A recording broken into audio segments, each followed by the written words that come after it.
notre survol de la Bible qu'on a commencé maintenant il y a en fait 2 ou 3 mois, ou peut-être même 4, puisqu'on en est à notre 15e message sur le survol de la Bible. Et on va voir ce matin un autre prophète, un autre grand prophète. Et j'aimerais d'abord qu'on réalise une chose importante. Vous savez, nous, les chrétiens, les musulmans, ils nous appellent le peuple du livre. Vous saviez ça, hein? Que pour les musulmans, les chrétiens, c'est le peuple du livre, parce qu'ils savent que notre foi, elle est basée sur la Bible. Ils le savent. Et quand ils disent ça, c'est un peu en dérision qu'ils disent cette chose-là, parce que pour eux autres, ce qui est important, c'est le Coran. Pour eux, le livre, la Bible n'est pas tellement importante. Mais pour nous, la Bible, elle est fondamentale. C'est la parole de Dieu. Et pourquoi elle doit occuper une place aussi importante dans nos vies? Pourquoi est-ce qu'on prend le temps d'en faire un survol à la réunion la plus importante de l'Église? Qu'on passe des mois à survoler le livre de la Bible, parce que la Bible est très importante. Vous savez, il y a un psaume qui est le psaume 119, peut-être vous le connaissez par cœur. C'est un psaume qui est très, très long à lire, parce qu'il y a 150 versets, le psaume. Même plus que ça, attends un peu, c'est 176. Oui, parce que c'est 12 multiplié par 8. C'est ça, 8 fois 12. C'est 22. C'est 22 parce que chaque section de 8 versets commence par la première lettre de l'alphabet hébreu. Donc, il y a 22 lettres, 22 fois 8, 176. Tout ça pour dire qu'il est assez long. Et presque chaque verset de ce psaume-là parle de l'importance de la parole de Dieu. Ce n'est pas toujours marqué la parole de Dieu, c'est marqué les préceptes, les commandements, la loi, mais tout ça, ce sont des synonymes de la parole. Et un des versets de ce psaume 119, le psalmiste dit ceci: « Si ta loi, et on peut paraphraser ici, si ta parole n'avait pas fait mes délices, j'aurais alors péri dans ma misère. » Alors, on peut voir jusqu'à un certain point pourquoi c'est important, pourquoi la Bible est importante. La Bible a permis à cet homme qui a écrit le psaume 119 de ne pas périr dans sa misère. Qu'est-ce qui l'a sauvé de la détresse? C'était la parole de Dieu. Et encore, on peut lire que Josué, on a vu ce matin que Dieu a béni cet homme d'une manière bien spéciale. Il a même arrêté les éléments, le ciel et la lune, pendant 24 heures. Ça dépasse l'entendement. Parce que Dieu avait donné à cet homme la responsabilité de conquérir le pays de Canaan et d'installer le peuple. Et avant qu'il parte, Dieu avait dit à Josué, cette parole ici qu'on retrouve dans le premier chapitre du livre de Josué, que ce livre de la loi, en passant, que la Bible, ne s'éloigne point de ta bouche, médite-le jour et nuit pour agir fidèlement selon tout ce qui est écrit, car c'est alors que tu auras du succès dans tes entreprises, c'est alors que tu réussiras. Un général de l'armée d'Israël devait faire la conquête d'un pays de Canaan. Notez bien que Josué n'avait jamais fait de cours militaire, il ne savait pas c'était quoi l'armée, c'était un esclave qui sort de l'Égypte, qui passe 40 ans dans le désert et qui se retrouve à la tête d'une armée pour combattre. Alors, ça y prend vraiment de l'instruction quelque part. Où va-t-il trouver la sagesse de bien agir? Dans la parole de Dieu. Mais une des raisons les plus importantes pourquoi on doit arrêter et connaître Dieu dans sa parole, Jésus un jour a dit ceci. Jésus lui répondit, « Si quelqu'un m'aime, il gardera ma parole. » Aimer Jésus, ça ne se traduit pas en disant « je t'aime, je t'aime, je t'aime » ou « Seigneur, Seigneur, Seigneur ». Aimer Jésus, ça se traduit en gardant sa parole. Mon Père l'aimera, nous viendrons à lui, nous ferons notre demeure chez lui. Celui qui m'aime. Comment est-ce qu'on démontre notre amour pour le Seigneur? C'est en gardant sa parole, en obéissant à sa parole. La place qu'occupe la parole de Dieu dans nos vies égale l'amour que nous avons pour Jésus. C'est aussi simple que ça. Alors, la réussite de notre courte existence sur la terre, vous savez, une vie, ça passe très, très vite. Je vous dis ça là, pour les plus jeunes, parce que les plus vieux, on le sait. Mais quand on est jeune, on s'imagine qu'on va vivre l'éternité. Puis à un moment donné, on se rend compte qu'on a atteint un âge très vénérable rapidement. Donc, quand on va être vieux, là, dans bien des années, là, puis qu'on va être assis sur notre chaise berçante dans notre foyer, isolé, tout seul, et qu'on va réfléchir à notre vie, c'est là qu'on va voir si on a réussi ou non. Quelle place la parole de Dieu a-t-elle eue dans ma vie? Comment j'ai obéi au Seigneur? Comment le Seigneur a agi dans ma vie? C'est là que ça va se passer. Donc, la Bible, c'est la parole de Dieu. C'est pour ça que c'est important de la lire. La Bible nous révèle la personne de notre bien-aimé Sauveur et Seigneur Jésus-Christ. La Bible se divise en deux grandes parties, l'Ancien Testament, le Nouveau Testament. L'Ancien Testament se subdivise en 4 parties, le Pentateuque, les livres historiques, les livres poétiques et les livres prophétiques. On a commencé la section des livres prophétiques au mois de janvier, en la nouvelle année. Et cette section des livres prophétiques se subdivise aussi en 2 parties, 5 grands prophètes et 12 petits prophètes. On est rendu maintenant dans la section des grands prophètes. On a vu le prophète Ésaïe, on a vu le prophète Jérémie, les Lamentations, et aujourd'hui, nous allons voir un nouveau prophète qui s'appelle Ézéchiel, le prophète Ézéchiel.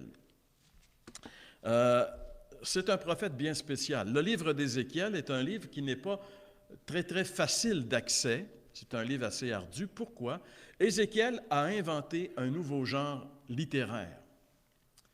Ézéchiel a inventé le genre littéraire apocalyptique. Vous savez, lorsqu'on parle de l'Apocalypse, l'Apocalypse, c'est un genre. L'apocalyptique, c'est un genre littéraire. Et celui qui a le premier qui a inventé ou qui a commencé à aller dans cette direction, c'est le prophète Ézéchiel. C'est pourquoi on va voir des grandes similitudes entre le livre d'Ézéchiel et un autre grand livre apocalyptique qui est le livre de l'Apocalypse, qui est caractérisé par des visions, par des symboles, et c'est pour ça que c'est des livres qui sont pas tout à fait faciles d'accès. Il faut prendre le temps de bien les étudier, de bien mettre les choses dans leur contexte historique, dans leur contexte biblique. Les symboles, très souvent, s'expliquent par la Bible.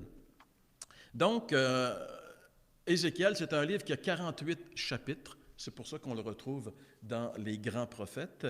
Le prophète Ézéchiel, il est né aux alentours de 622 avant Jésus-Christ. Quand on a parlé d'Ésaïe, quand on a parlé de Jérémie, on a parlé de cette période avant la captivité. Quand on arrive à 622, on est proche de la captivité. Mais 622, avant Jésus-Christ, est marqué par un phénomène important en Israël. C'est l'époque du grand réveil religieux sous le roi Josias. Et vous savez pourquoi le réveil est venu? Parce que le sacrificateur Ilkija, à qui Josias avait dit de faire le ménage dans le temple, parce que ça faisait des décennies que le temple, c'était devenu un fourre-tout, on mettait n'importe quoi là-dedans, il ne servait plus à rendre le culte à Dieu, finalement. Alors Josias s'est dit, il faut remettre ça, il faut faire le ménage et repartir le culte dans le temple. Et en faisant le ménage, Ilkija, vous savez qu'est-ce qu'il a trouvé? Il a trouvé la Bible. Il a trouvé le rouleau de la loi. Quelle découverte! Imaginez-vous, le peuple de Dieu qui est rendu dans la terre de Dieu a perdu la parole de Dieu. Ça, c'est pire que perdre la tête, perdre la parole. Le peuple de Dieu avait plus la parole de Dieu. Alors, on peut s'imaginer le déclin qui arrive jusqu'à ce que Josias fasse, quand il a lu, quand Ilkija prend le rouleau puis il lui lit la parole de Dieu, vous savez qu'est-ce qu'il fait, Josias? Il déchire ses vêtements et il dit « Malheur à nous! On a fait tout le contraire de ce qui est écrit, de ce que Dieu nous demande. » Et là, ça a été une grande repentance, un grand temps de repentance. Et Josias a envoyé des émissaires partout en Israël pour que les gens connaissent la parole de Dieu. Et tout réveil important, tout réveil spirituel important dans toute l'histoire a toujours suivi le même pattern. Ça a toujours été un retour à la parole. Tous les réveils, si vous faites une étude des réveils religieux, c'est une étude importante et intéressante, vous allez voir que tous les réveils commencent toujours par un retour à la parole de Dieu. Ce fut le même phénomène qui s'est produit lorsque Martin Luther, à une époque très noire de l'histoire de l'humanité, a ramené ceux qui se disaient chrétiens au livre, à la parole de Dieu. Donc, Ézéchiel a vécu cette époque du réveil de Josias, qui a été un réveil fulgurant, fracassant, mais qui malheureusement n'a pas duré longtemps. Josias est mort, et par la suite, les mauvais rois qui vont prendre la place vont encore retomber dans l'idolâtrie et retomber dans la décadence. Et Ézéchiel a vécu la décadence. Il a certainement dû voir un petit peu le réveil quand il était tout petit, voir un peu les effets du réveil, mais par la suite, il a grandi dans le temps de décadence. Et Ézéchiel, en plus, il est un prêtre. Il est dans la famille sacerdotale. Son père, c'est un prêtre. Donc, on sait que c'est un lévite. Les prêtres, c'est de père en fils, c'est dans la même lignée. La parole de l'Éternel fut adressée à Ézéchiel, fils de Buzi, le sacrificateur. Donc, le sacrificateur, c'est le prêtre qui travaille au temple. Alors, la destinée d'Ézéchiel était toute tracée. Il allait suivre les traces de son père et devenir un prêtre qui allait travailler dans le temple. Mais malheureusement, Ézéchiel n'aura jamais le loisir de devenir et d'officier dans le temple comme un prêtre, puisque en 597, Nebuchadnezzar va venir pour une première fois faire une déportation, de prendre l'élite de la nation, les meilleurs, les jeunes en santé et les jeunes intellectuels. Et c'est sûr qu'Ézéchiel est dans le lot.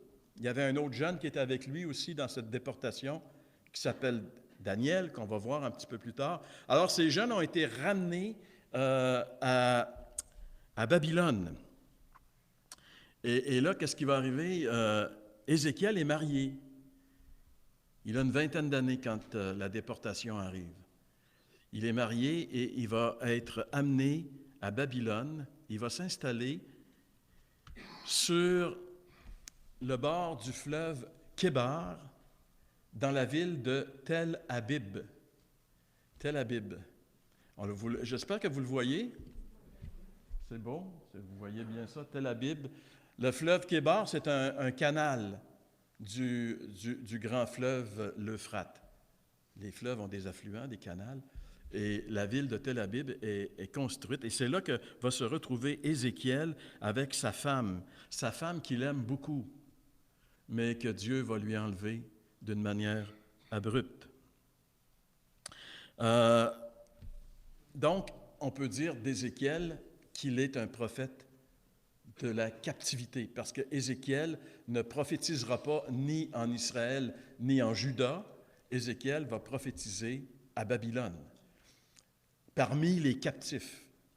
Il y a la première déportation, il y a une dizaine de milliers de personnes qui sont captifs autour de lui. Alors Ézéchiel va faire son ministère prophétique auprès de ces personnes-là. Alors ça fait de lui un prophète de la captivité. Je ne sais pas si vous pouvez voir bien maintenant. Ce n'est pas très clair, mais les bonhommes en noir sont les grands prophètes. Les bonhommes plus pâles sont les petits prophètes.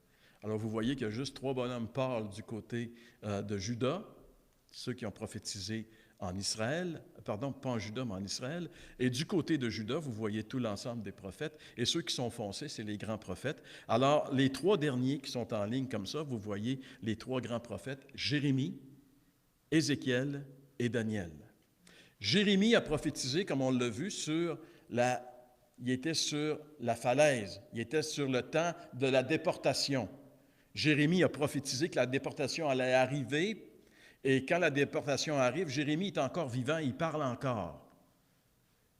Donc, simultanément, parce que quand la déportation arrive, cette grande déportation et la destruction du temple, ça fait 10 ans qu'Ézéchiel est déporté avec la première déportation. Alors, Ézéchiel va avoir un ministère auprès des gens qui sont là-bas. Et ce qui est intéressant, c'est que même si Dieu châtie son peuple, L'exil est un châtiment parce que le peuple est devenu idolâtre. Dieu est obligé de le châtier. Même si Dieu châtie son peuple, il va quand même continuer de lui parler. C'est assez intéressant de constater qu'il y a 2 prophètes qui vont prophétiser pendant l'exil, Ézéchiel et Daniel. Et Ézéchiel, il connaît très, très bien Daniel. D'ailleurs, il a une très grande estime de Daniel.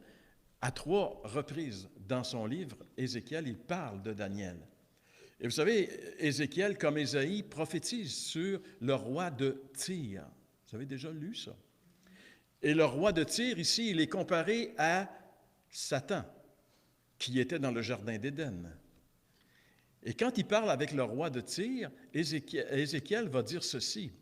« Voici, en fait, en dérision, tu es plus sage que Daniel. Rien de secret n'est caché pour toi. » Alors, Ézéchiel connaissait le prophète Daniel et savait que Dieu avait révélé à Daniel des choses secrètes, des choses cachées. Il y avait une connaissance entre ces 2 prophètes de la captivité. Donc, quand Ézéchiel il est amené à Babylone, il a environ 20 ans. Et à l'âge de 30 ans, il va se produire un phénomène dans sa vie. Parce que jusque-là, il n'est pas prophète. Mais à l'âge de 30 ans, Dieu va lui apparaître dans une vision. La gloire de Dieu va lui être révélée. Daniel, à 30 ans, normalement, il aurait dû commencer son ministère dans le temple. Les sacrificateurs commençaient leur travail à 30 ans et finissaient à 50 ans. Les 20 meilleures années de leur vie étaient consacrées à servir Dieu dans le temple. Et ça devrait être le cas pour tout le monde. On devrait toujours commencer à travailler à 30 ans et finir à 50 ans. Mais ce n'est pas toujours comme ça, malheureusement, pour tout le monde.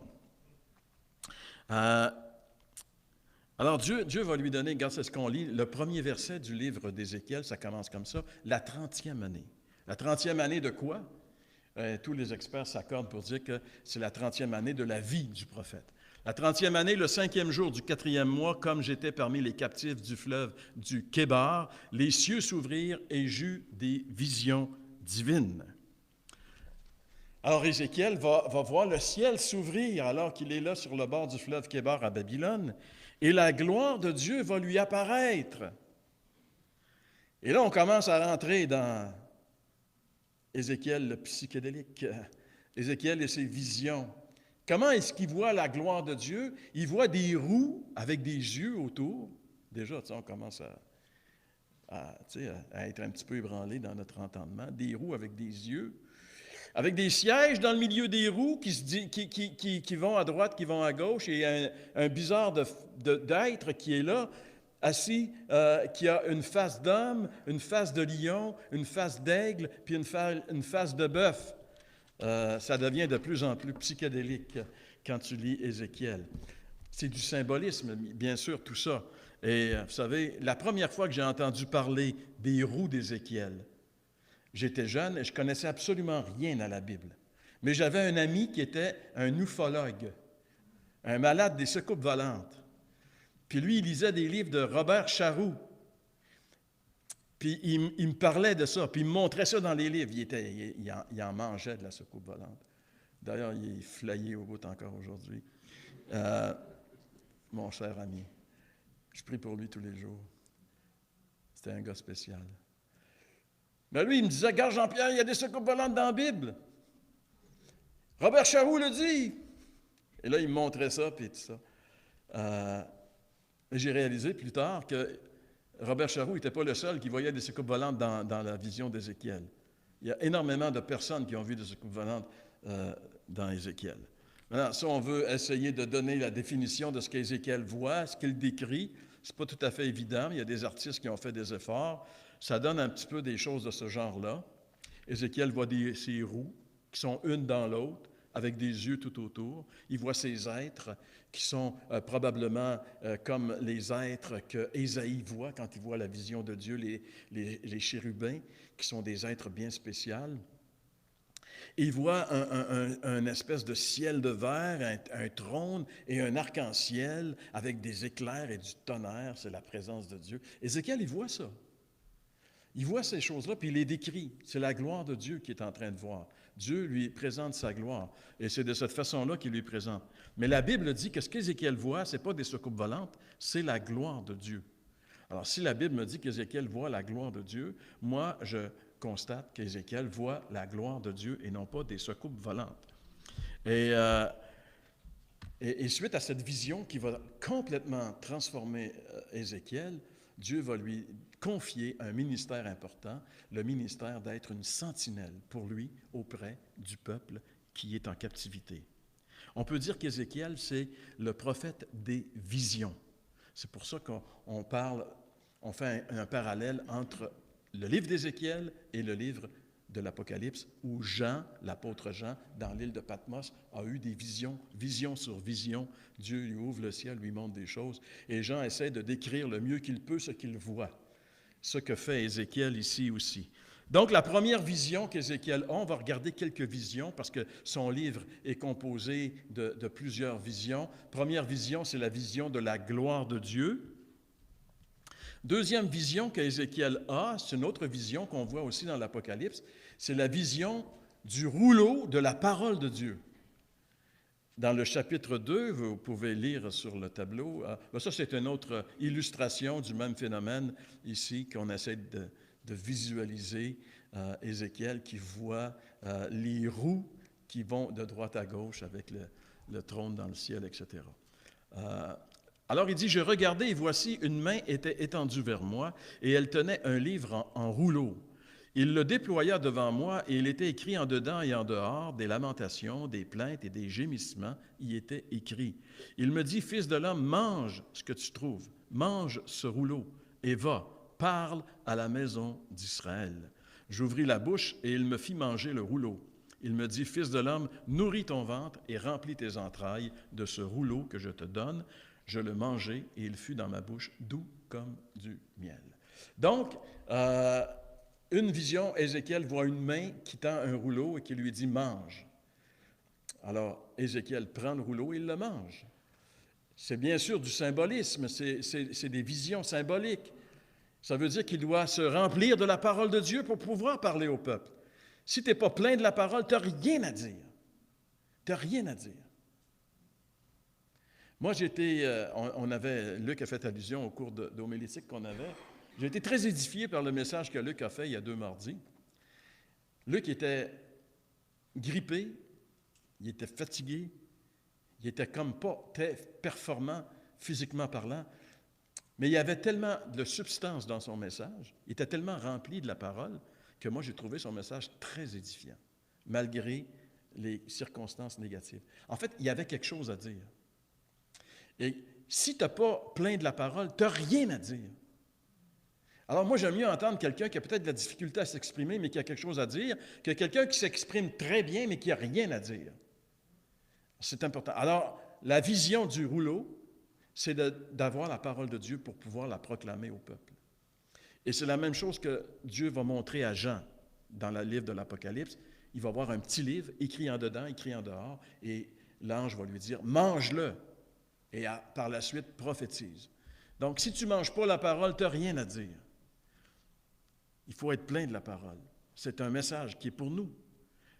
Il faut se nourrir de la parole de Dieu. Se nourrir de la parole pour avoir un message à livrer aux gens qui nous entourent. Et Dieu va redonner à Ézéchiel une troisième vision dans les visions, mais une deuxième fois, la vision de la gloire de Dieu.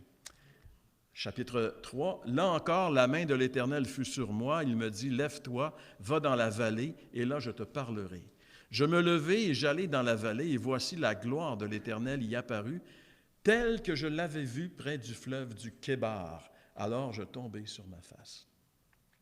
Dieu renouvelle à Ézéchiel la vision de sa gloire. Ézéchiel doit être convaincu que Dieu est présent dans la captivité. Dieu est avec nous.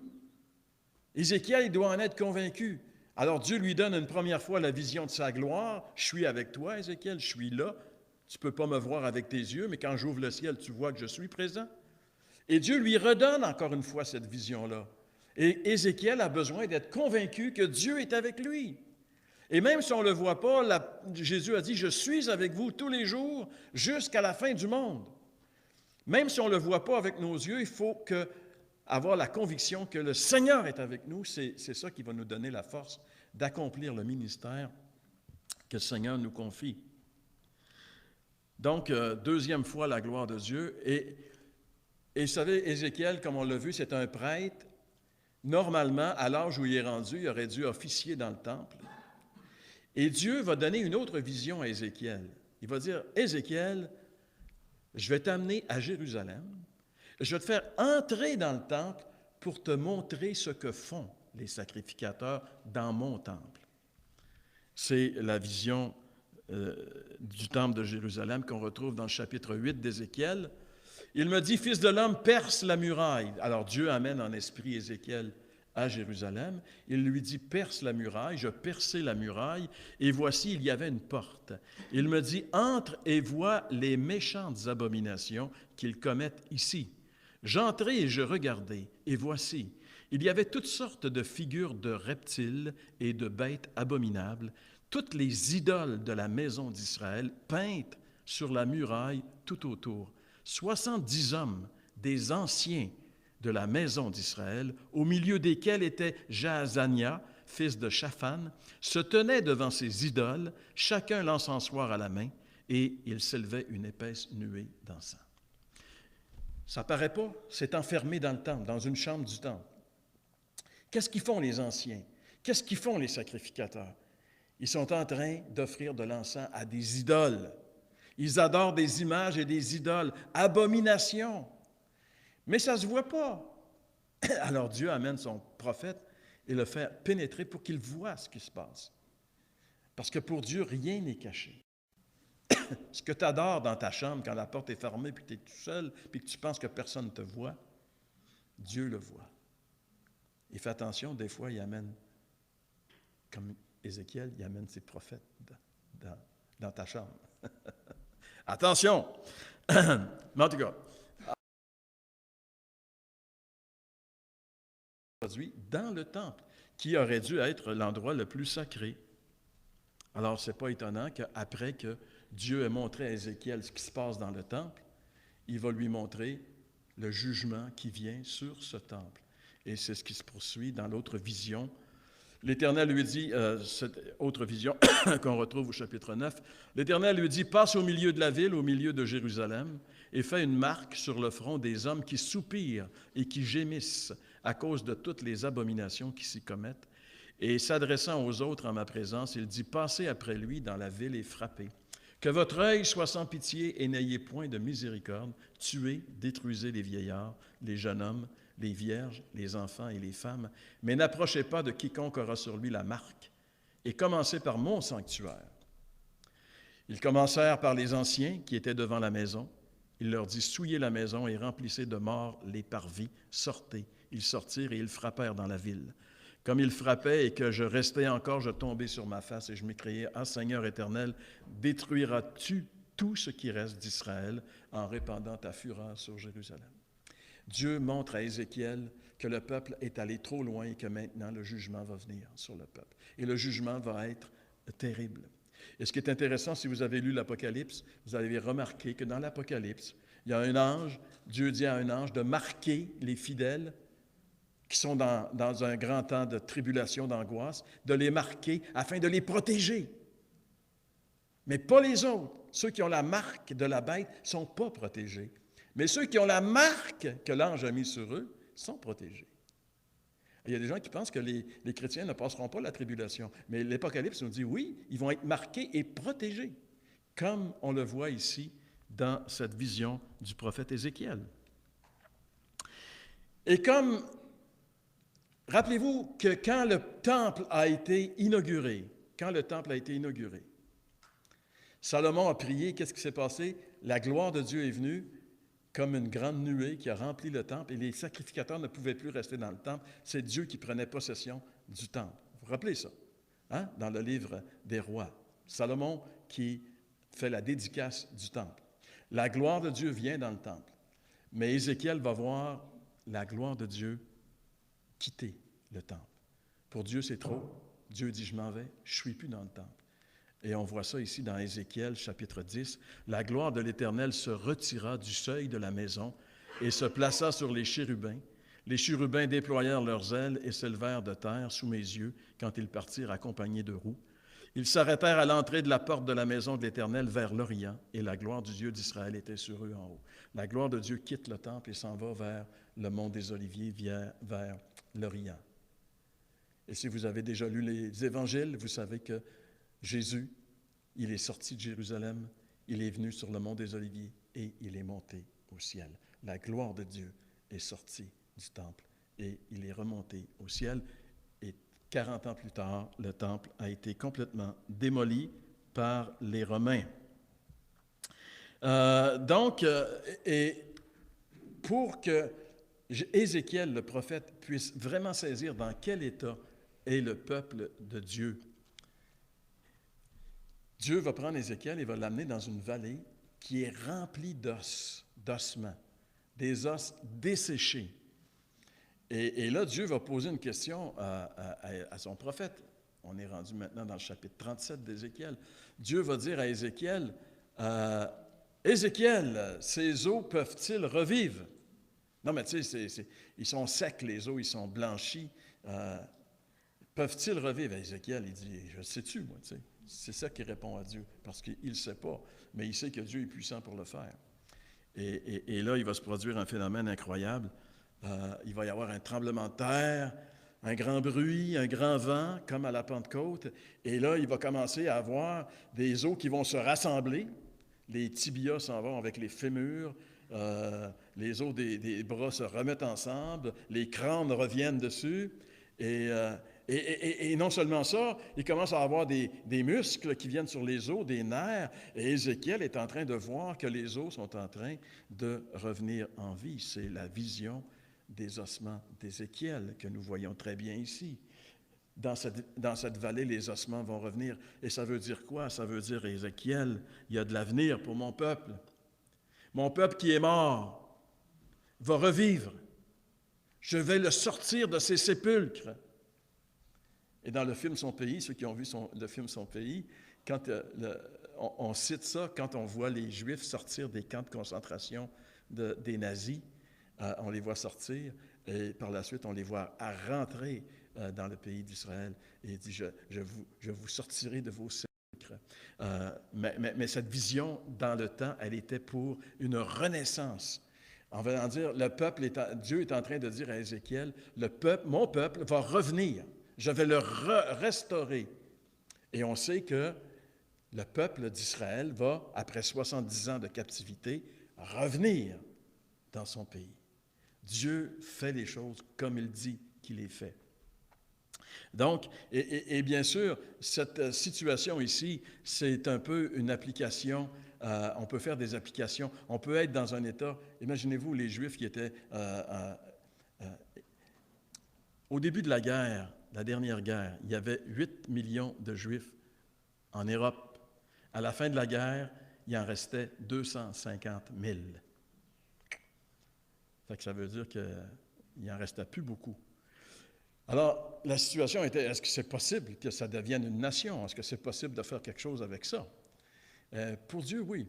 Pour Dieu, Dieu, il se sert de ce que les hommes jettent. Tu sais, Jésus, c'est une pierre d'achoppement, un rocher de scandale. Les hommes l'ont rejeté. La principale pierre de langue a été rejetée. L'homme rejette ce que Dieu utilise. Et c'est ça qui va se passer ici. Alors moi, je me rappelle, je pensais, la première fois que j'ai entendu, j'étais avec Lucie, on avait été rencontrer Madame Lépine. Elle avait un bureau à l'Église Nouvelle-Vie à l'époque. Elle n'avait jamais sorti sur les médias. Et moi, j'aurais aimé qu'elle fasse son témoignage à l'heure de la bonne nouvelle. Fait que j'avais pris rendez-vous avec elle, j'étais allé la voir avec Lucie, puis elle nous avait conté ce qu'elle avait vécu. Puis moi, je me disais, écoute, ça, c'est vraiment la vallée des ossements. C'est vraiment une femme qui est sortie de son sépulcre. Qu'elle soit revenue à la vie après tout ce qu'elle a vécu, je me disais, ça, c'est vraiment l'œuvre de Dieu qui prend les ossements et qui les ramène à la vie. Voyez-vous, dans cette vision d'Ézéchiel, il y a beaucoup d'applications qu'on peut faire.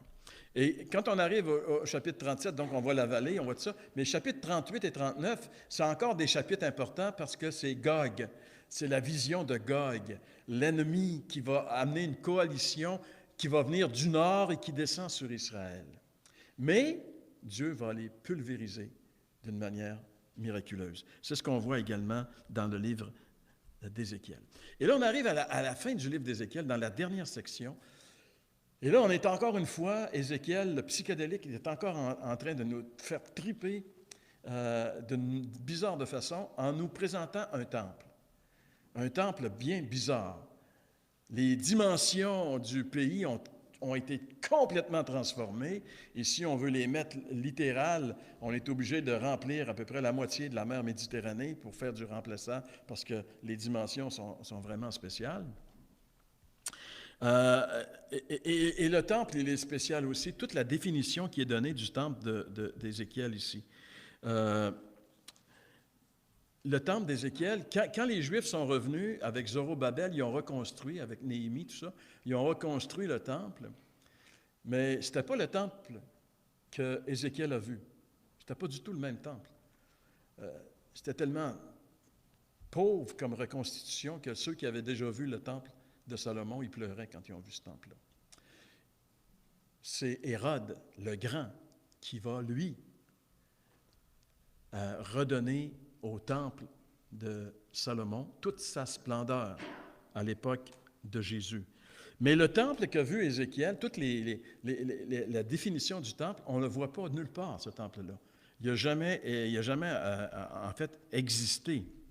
Alors, c'est pour ça qu'il y a des gens qui disent, ce temple-là va être le temple qui va exister dans un millénium à venir à Jérusalem.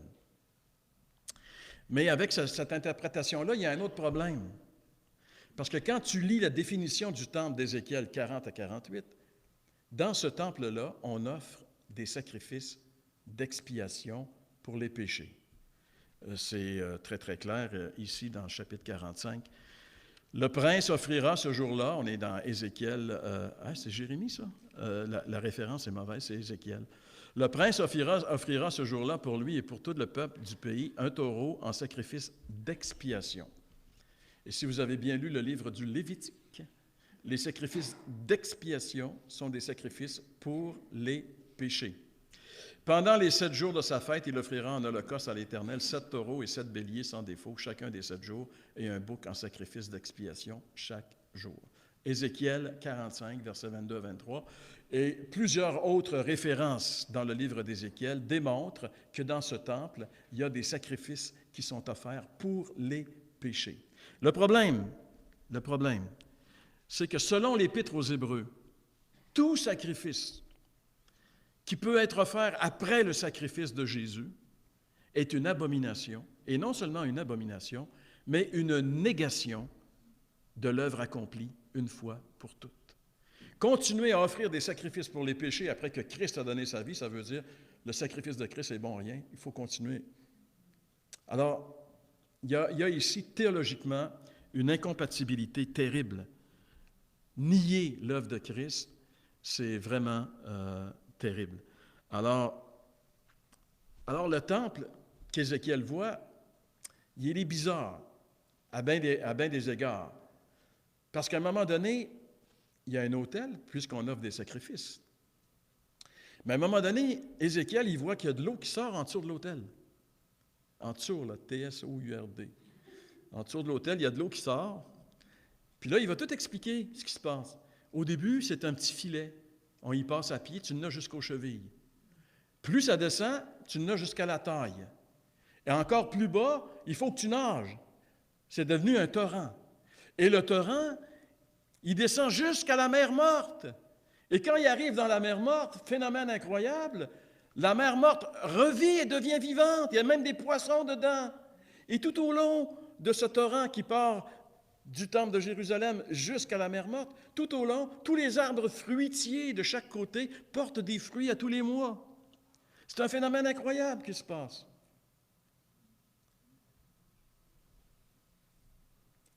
Évidemment, l'idée du bassin versant de Jérusalem est une réalité.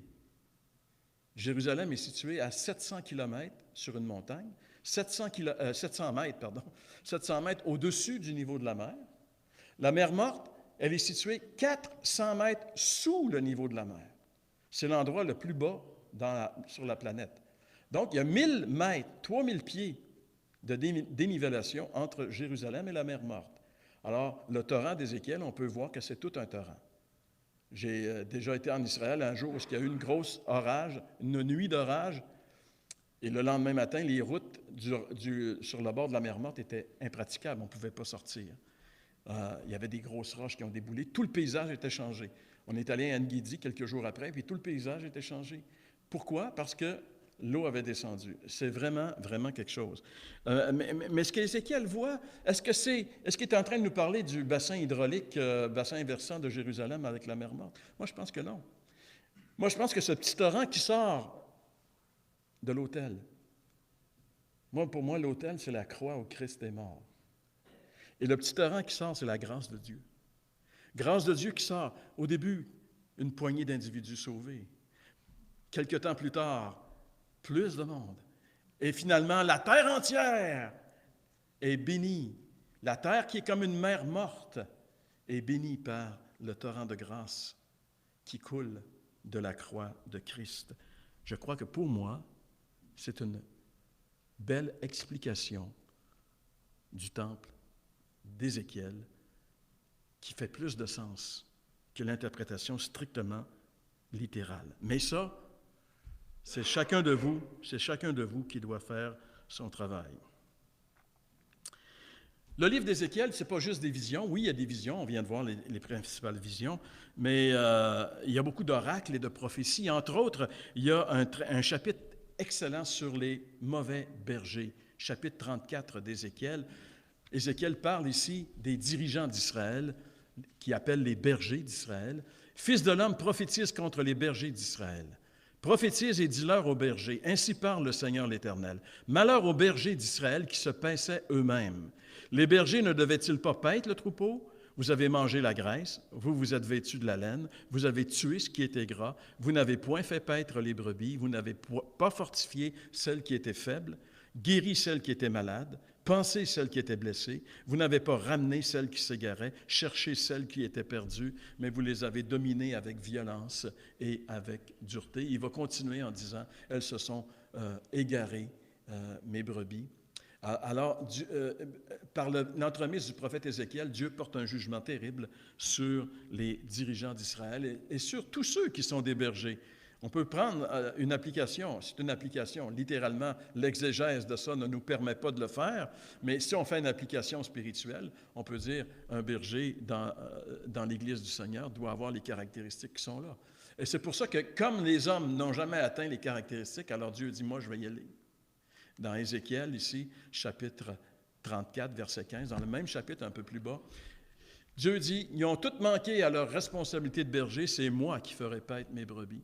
C'est moi qui les ferai reposer, dit le Seigneur l'Éternel. Et il est venu comme étant le bon berger.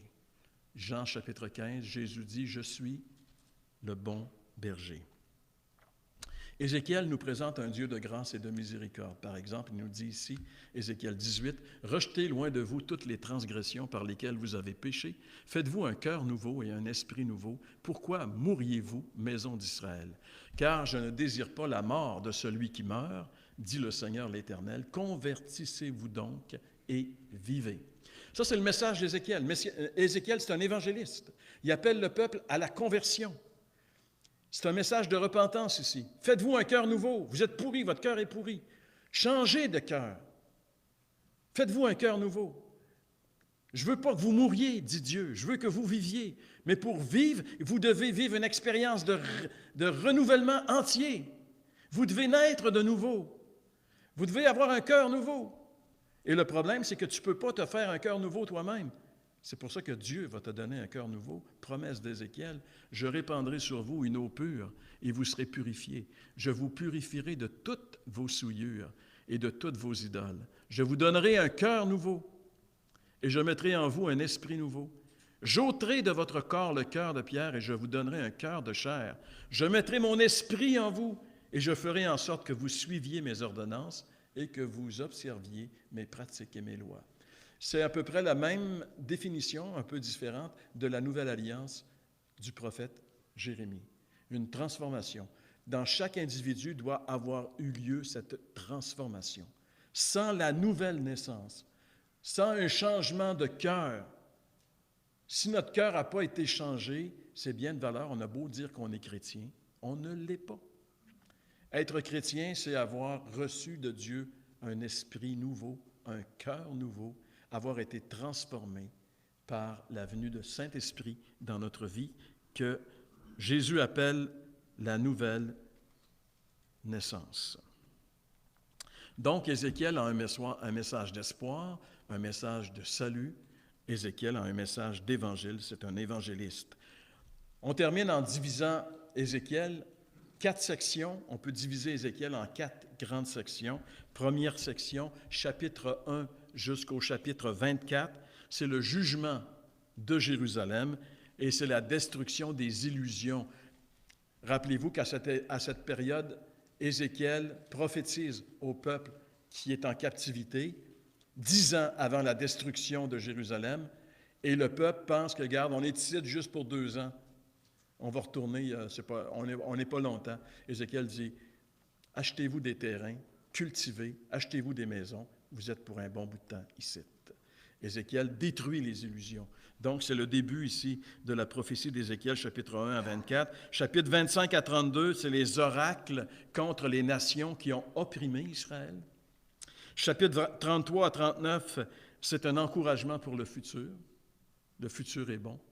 La restauration d'Israël, restauration du peuple de Dieu. Et finalement, chapitre 40 à 48, c'est la description du fameux temple d'Ézéchiel, qui, je pense, la meilleure interprétation qu'on peut en faire, c'est une interprétation spirituelle de l'Église. C'est ce que je crois. Donc, c'est à peu près ce qu'on voit dans Ézéchiel. Évidemment, c'est un survol. Il y a encore beaucoup de choses intéressantes dans Ézéchiel dont je n'ai pas parlé parce qu'on fait un survol. Mais je pense qu'il y en a assez pour, j'espère, vous donner le goût de relire le livre d'Ézéchiel. Amen. Seigneur, on veut te remercier pour ta parole que tu nous as laissée, ta parole qui nous éclaire, Seigneur, ta parole qui est une lampe à nos pieds, une lampe entier.